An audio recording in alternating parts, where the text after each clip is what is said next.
Shikaoma say baba, nai baba ere, iri pachiranga no. Baba, nai baba, baba iri pachiranga no. Baba, nai baba, baba iri pachiranga no. Shikaoma say baba, nai baba ere, baba iri pachiranga no. Baba, nai baba, baba iri pachiranga no.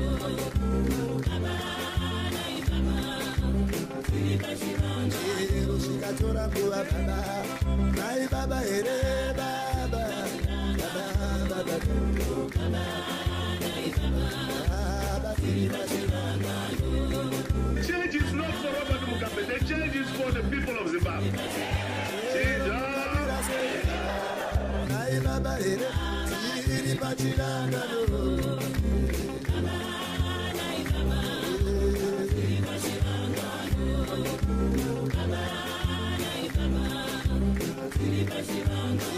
Shikatora kuwa baba, nai baba ere, iri pachiranga no. Baba, nai baba, iri pachiranga no. Baba, nai baba, iri pachiranga no. Mukaro ase baba, nai baba ere, iri pachiranga no. Baba, nai baba, baba iri pachiranga no. Baba, nai baba, baba iri pachiranga no. Mukaro ase baba, nai baba ere baba, baba, baba, nai baba, iri pachiranga no. Baba, nai baba, iri pachiranga no. Shikatora kuwa baba, nai baba ere, iri pachiranga no. Baba, nai baba, iri pachiranga no. Baba, nai baba, iri pachiranga no. Shikatora kuwa baba, nai baba ere, iri pachiranga no. Baba, nai baba, iri pachiranga no.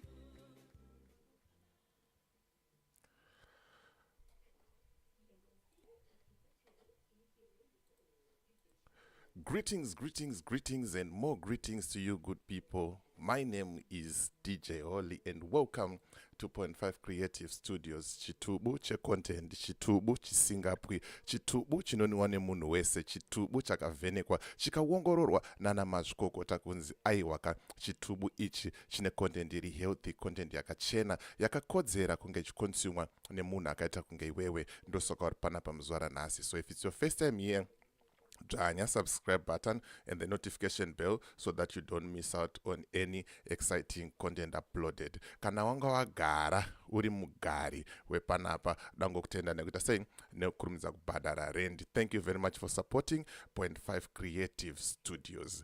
Right, I'm so happy to be here today, and I'm streaming live and direct. We apologize due to network problems yesterday. We couldn't go live, but we did upload a video.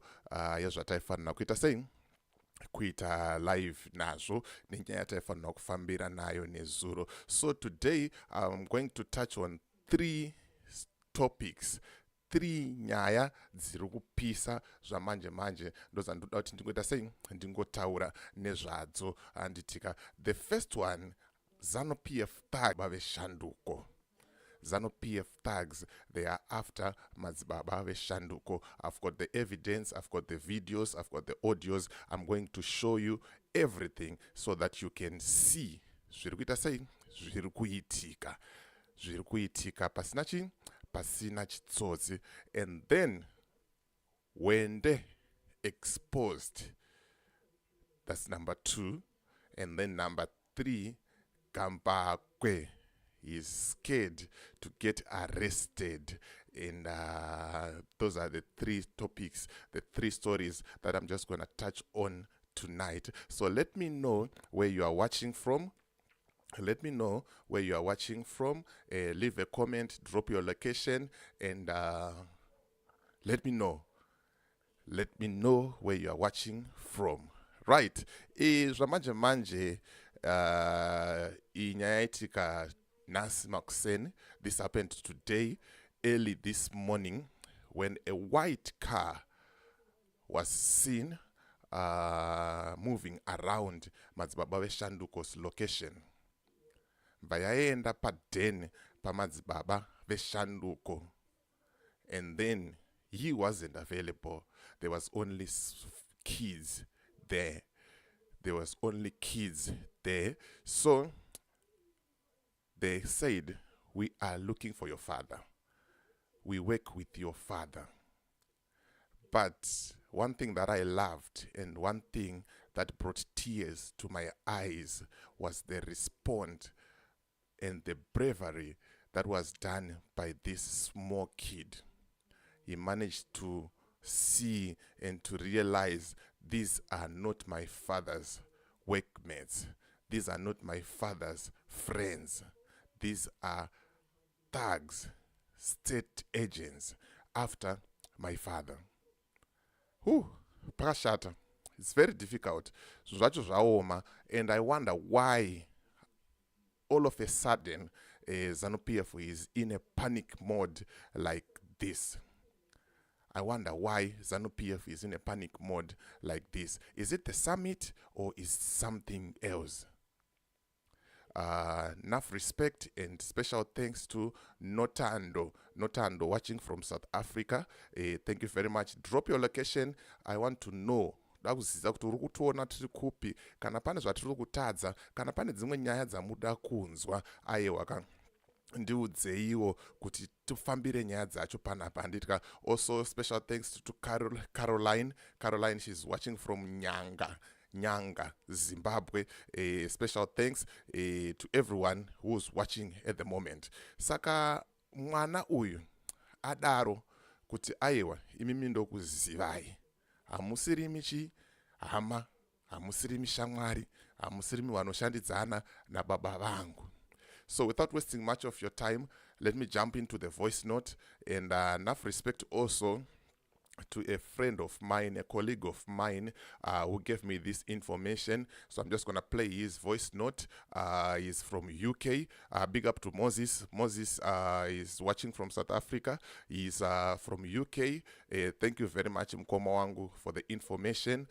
So I'm going to play his voice note, and then I'll play my voice notes vakumwana wa Madzibaba Veshanduko. And then later on, ndazutaura na Madzibaba Veshanduko, and gladly he's safe. And he's safe at the moment. So let's just get into the voice note. Tinzwe kuti zviri kumbonyaso famba sei muzvinzwire mega, because panapa tinofamba nedingindira 1.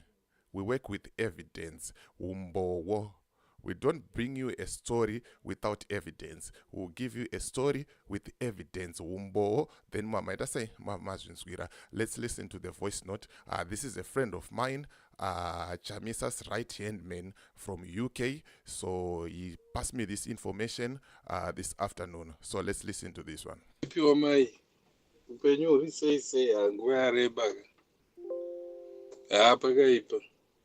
Sembe tichiona zvedu tirimo mumasango umu. Nyika yedu yamharwa nenhunzi zveshuwa.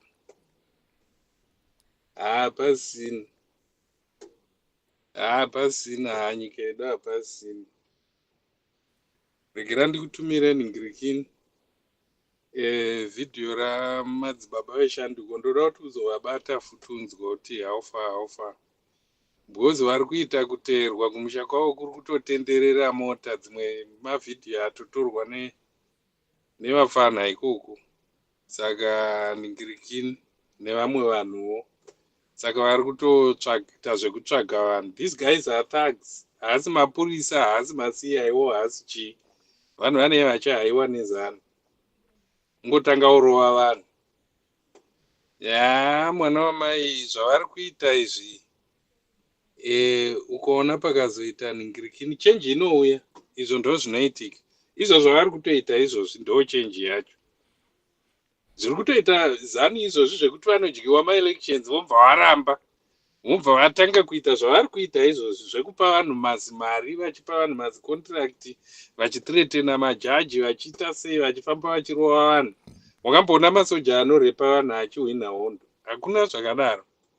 Wamboona mapurisa chaiwo ari professional achifamba achirova vanhu. Hakuna zvakadaro. Kune mufana uya akauraya vana varungu vaya. Vapana vana vadiki. But wamboona mapurisa ari professional achiti iwo ukatomurova ukamukuvadza iye adaro, iwo unosvika futi. Wozi iwo unonzi iwo hauna right yekurova munhu. Munhu ane right yekupa munhu punishment ndijaji. Saka majaji ekwedu zvaakaita mayouth eZanu PF anenge achiindiswa kumakota aya. Saka apakaipa mwana wamai. Ndoda kuti uione video iyi wozongoitawo news ipapo and then wospread kuti zvizare kwese vanhu vabva vaziva kuti chiri kuitika. Tobatana paleta. Right, as you can hear, that was the voice note from a friend of mine.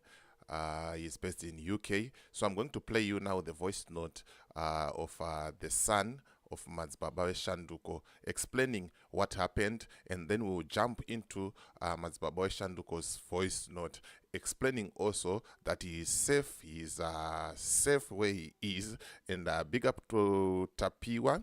Tapiwa is watching from Marondera, Zimbabwe, and big up to Darlington in Cape Town. Big up to Robert. Ndokutenda imese muripo panapa munokuona news. Thank you very much for supporting. Panapa tinongoya nazvo sezva zviri, and then we give it to you and mozvionera mega, mozvinzwira mega. So let's listen to this voice note remwana waMadzibaba Veshanduko. Mamukase vanhu ava vauya vanga vari 6 ndovaburuka mumota. Mota yacho yobva yadzika pazasi ndopa ya 10 yabva yadzoka yamira parodhi apa. Vanhu vaive vasvika pano vakati ko baba vako vari kupi? Vakati havapo. Zvakanzi kana vari kuHarare vanowanika kusaidi kupi? Ndakati handiziva vanongangori kuHarare chete. Zvakanzi ndida kuvaona tiri vamwe vavo vemusangano. Ndopa ndati kana muri vamwe vavo mirai ndivafonere mutaure navo imimi.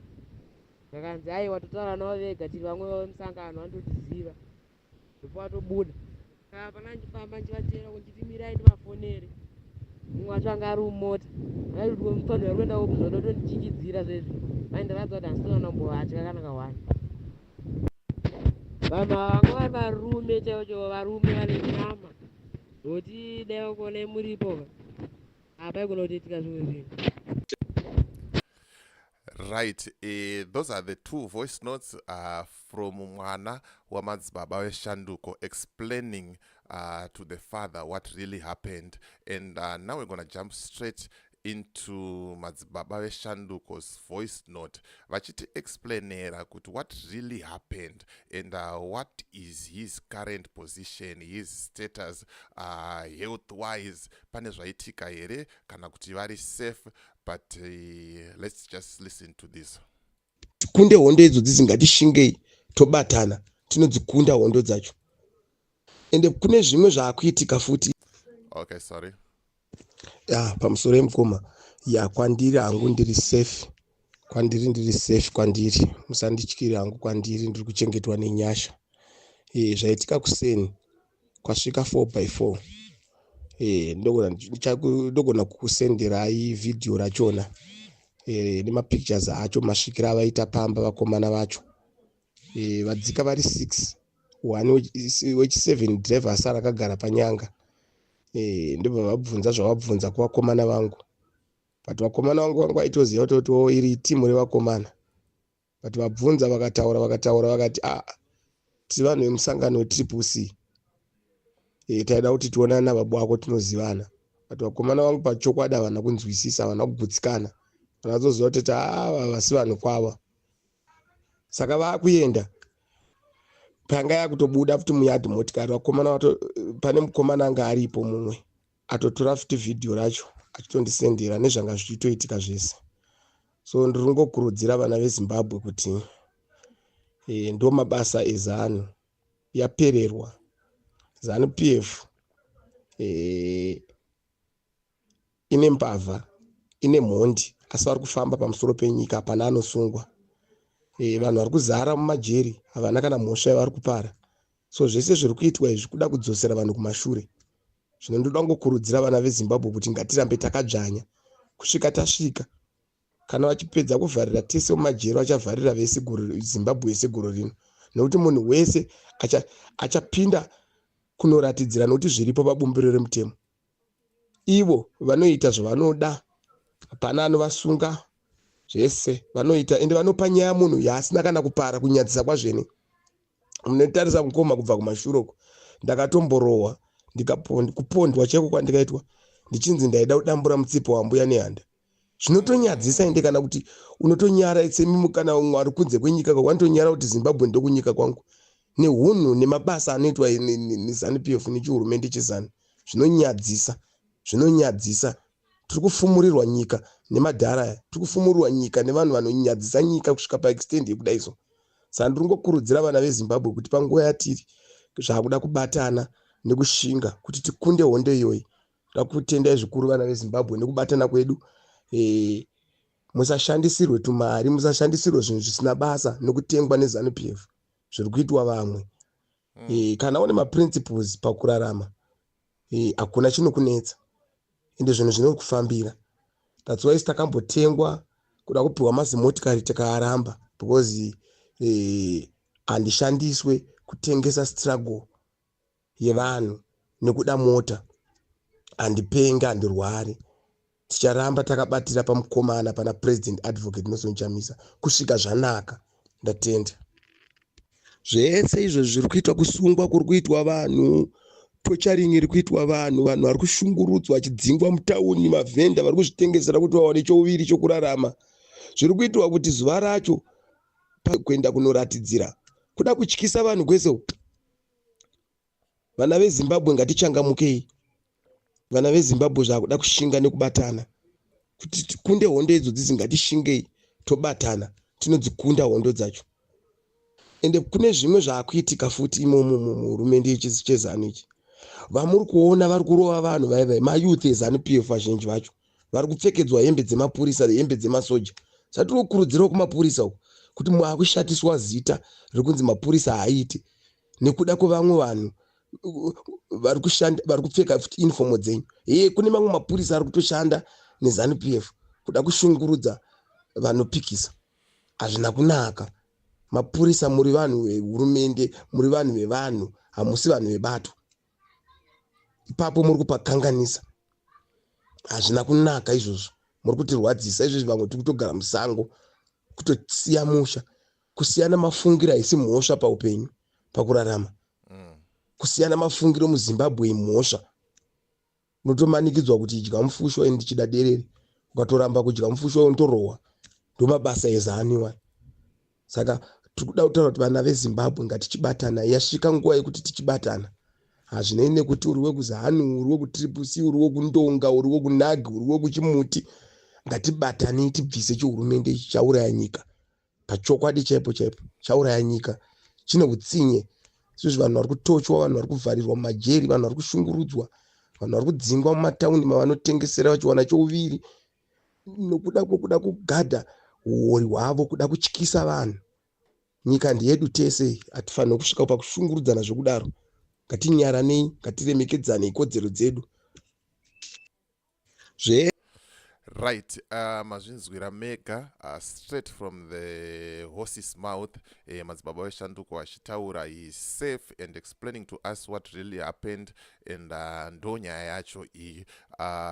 Let me jump into the next story, but before I get into the next story, I want you to leave a comment in the top chat or super chat, so that I can know, I can see kuti muri kufungawo sei, munozoonawo sei. Is it okay, like what is really happening at the moment, that Zanu PF is after every opposition member, every activist, everyone who's speaking against Zanu PF? Is it okay? Zvakanaka here izvi zviri kuita sei zviri kuitika? There's a comment yandaona yanzi kangoma kana koririsa kakuda kubvaruka. Let me see it's from who? From Simon. Anzi kangoma kana koririsa koda kubvaruka zvakupera izvo. Hashtag one voice one nation. Thank you very much for my comments. Rega tijambire mu second story. As you know, Madzibaba Veshanduko vakambosungwa. Vasungwa vakarohwa and he was badly injured zvekutodaro. Vari mujeri pakaitwa a fundraising pakabatanidzwa mari. Pabatanidzwa mari was given kuna Hwende netimu rake. And zvinonyadzisa, zvinonzwisa tsitsi, haina kusvika mari iyoyo kuna Madzibaba Veshanduko. Can you imagine the kind of people vatiri kurarama navo? Munhu ari kuziva kuti munhu ari mujeri, munhu ari kuda kuti mhuri yake ibatsirwewo, ende imimi ndimi maparty members, ndimi vamwe vacho, vanhu vadoneta mari, vaunza mari, and then wotora mari yaye wodya for your own purpose, for your own use. Amen. Zviriko here zvinhu zvakadai so? Zviriko here zvinhu zvakadai so? Pakashata. So I'm going to play you a voice note from UK again. Chamisa's right hand man explain kuti ndo zvakaitika. Ndo zvakaita sei? Ndo zvakaitika panyaya iyoyi. Rega tinzwe kuti zvakamira sei. Saka uri kuona mwana wamai Ningirikini, problem yatakaita muZimbabwe ndeyekuti takaisa pamberi vanhu vari great, takaisa pamberi vanhu veZanu PF vataifunga kuti maleaders edu. Unoziva kuti kusungwa kwakaitwa Madzibaba Veshanduko kuye, vanhu vakadoneta mari nyange kumagroup eCCC chichi, vanhu mari iyo yakadyiwa naana Hwende. Ana Hwende vakadya mari yacho. You how evil can you be? Kuti munhu akasungwa akuvadzwa, vanhu votumira mari yekuti arapiswa iwo idya. Saka munhu akadaro munosvika naye kupi? Hapana. Zviri kuita Zanu izvi havasiri vanhu vekuti tinoverenga kuti vanhu aivo. Havasiri vanhu vekuti tingati kana uchiverenga kuti pane vanhu 4 iwe verenga kuti vanhu veZanu vanhu. I know kuti kune vamwe vanhu veZanu vanotisapota hobo, vanosapota President Chamisa. Kana kuti vanhu vasikafarire zviri kuitwa nyange vasingasapoti President Chamisa. Vakawanda vari kusiri kutofarira izvozvo. But problem inoitika kune vanoseenzeswa. Kune nyange masoja akati hatisi kuda kunorova vanhu mustreet. Kana kuti kuita sei, pane vanenge vari padhuzewo navo vanongotumwa izvozvo. Hapashai vanhu 20 kana 30 vanoita izvozvo. But vakawanda vacho.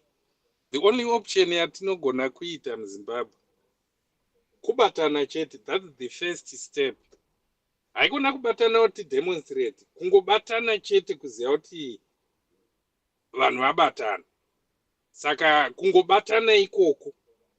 If we unite without even doing anything, and then from there tozotanga kutaura kuti Zanu PF kana muchida kutonga kana musingadi kubva pachigaro, siyai corruption. Zanu PF kana muchida kutonga musabirire ma-elections.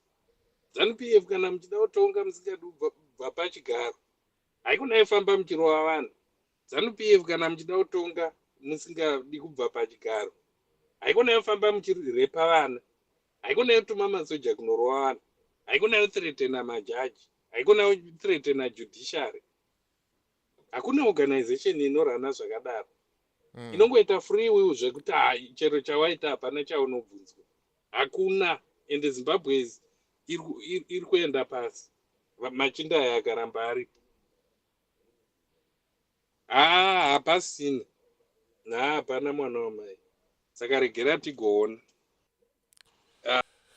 Right, mazvinzwira mega mari kunzi yakadyiwa. The money was raised to give to Madzibaba Veshanduko when he was in prison for medical bills, and also for family yake kuti iwane cheuwiri cheutatu. But simply because we are greedy, we are living nevanhu vanokara and vakadya mari. Hanzi naMoses Dzora, let's keep praying for Madzibaba Veshanduko pavari ipapo vachengetwe naMwari. Hanzi ngatishingei tibatane like South Africa. Yes, at the moment chakudiwa kutoshinga kutobatana toita sei toita chinhu chimwe chete. As you know, tinana Bishop Nyamakanga, they were arrested. Tinana avondeo 78 vanhu vanga vakasungwa futi vakatosungwa ivavo, vanhu vakawanda vari mujeri, vanhu vakawandisa stereki vari mujeri vakasungirwa nyaya iyoyo yekuti unenge wangotaura kuti mukuru apa taona unge takaita sei tasiyana maonero, and then wanzi wakuita sei wakupandukira hurumende. So ndo nyaya yangu yanga ndinayo zvamanje manje. Let me just jump into the last story. Nasingade unyanyogara panapa. I just wanted to give you a quick update. Right. Hanzi Mkoma Gambakwe Otya Kusungwa. Yes, that's true. As you all remember, kutanga kwegore rino iri pakatanga nyaya dzemaprotest, a lot of you I follow Mkoma Gambakwe. He was saying, I am going to Zimbabwe panoya Sadik, and I'm going to be there leading from the forefront. Mawan. But right now the narrative has changed. It's now, I'm no longer going to Zimbabwe. I might be arrested. But vaimbotaura ivo Mkoma Gambakwe kuti inini ndikaenda kuZimbabwe, I'm not going to be arrested, I'm not scared, and I'm going to go. But zvamanje according to a close source, close kuna Mkoma Gambakwe, he won't be going to Zimbabwe, and he won't be going to Zimbabwe. Havasi kuenda kuZimbabwe kuno protesta. And now matauriro avo, maonero avo, nemafungiro avo achinja. I've got a recording yandinayo. I'm not gonna play it today. I will play it Mwezua. I'm just waiting for him to respond or to say something about this, and then I'll bring you the evidence. Mozwonera mega. Right now he's saying, I don't think there is going to be a protest in Zimbabwe. Yes, there might not be a protest in Zimbabwe, but the bottom line is people, they are not happy, people, they are suffering, and people are going through a lot simply because things are not well. So from the few vachano protesta, from the few vachaenda, manzwawo how brave mwana Madzibaba Veshanduko was. Mfana mudiki stereki. Mfana mudiki, very young, but he was brave. Kumisidzana nemadhara 6 varume vakuru. Mawan. Hanzi na Darlington Gambakwe Zanu aida mari kuvanhu. Yes, that's true. And a lot of people donated money. They donated money, and akaenda kuZambia. He was never seen kuna vanhu vaiprotesta. He changed the narrative, and then he said, inini I went to Zambia as a journalist, not to go and protest. You get the sense. So right now, it's maybe just a cover-up story to saying I'm scared to go to Zimbabwe. It was said that I mustn't come to Zimbabwe. If I come to Zimbabwe, I'll be arrested. Ndinayo recording yacho, nditori nayo izvozvo ndatumirwa nomwe munhu ari close kunawe Mkoma Gambakwe. But the problem is not about Mkoma Gambakwe. It's not about Chi. The problem is the ruling party, and people are crying, and people are being used by the ruling party. This video is not about Gambakwe, it's just exposing the bad things that he does. Mkomo wangu ndotomu respect zvekutodaro, but ukauya platform uchinyebera vanhu and you give people false hope kuti aiwa tichange tina Mkoma Gambakwe vakatotaura kuti vachange variko, and right now tasvika mazuva acho waakuchinja magoalposts. It simply means kuti you are just there to divert attention yevanhu, and people would think we are in this together, yet iwewe unengotori nemission yako. So let me know what you think panyaya idzi. Ndonyaya dziripo, ndonyaya dzanga ndichingofambira zvamanje manje. I think ndagarisa panapa. Ndechida kuti ma live stream angu aite at least 20 minutes to 25 minutes, but right now tatokuching good 30 minutes. Thank you very much guys for watching, and keep on supporting Point 5 Creative Studios. Thank you for 47,000 subscribers. I'll make sure kuti mangwana and I try kubata mkoma Jeff Judah vatpo an update on what's really going on panyaye shutdown iyi kuti shutdown ichiriko here ko vari kumhiri kwemakungwa kuti diaspora vari kuita sei, zviri kumhonyasofamba sei, ma-coordinations acho akaita sei, akamira sei. So I will talk to mkoma Jeff Judah, and then ndoya nawo paplatform. Ndikatadza kuya nawo paplatform, I will make sure vatitumira a voice note randinoita sei, randinoya nayo ndoita sei, ndokunzwisai handitika. So thank you very much to everyone who's watching. Thank you very much for everyone who was watching, and thank you for supporting Point 5 Creative Studios. Ngoma ndiyo ticharamba takaita sei, takangoshinga kusvikira taita sei, tasvika patiri kufanira kusvika. Handitika hanzi God is in it. Aiwa, ndinotenda.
Change is not for Robert Mugabe, the change is for the people of Zimbabwe.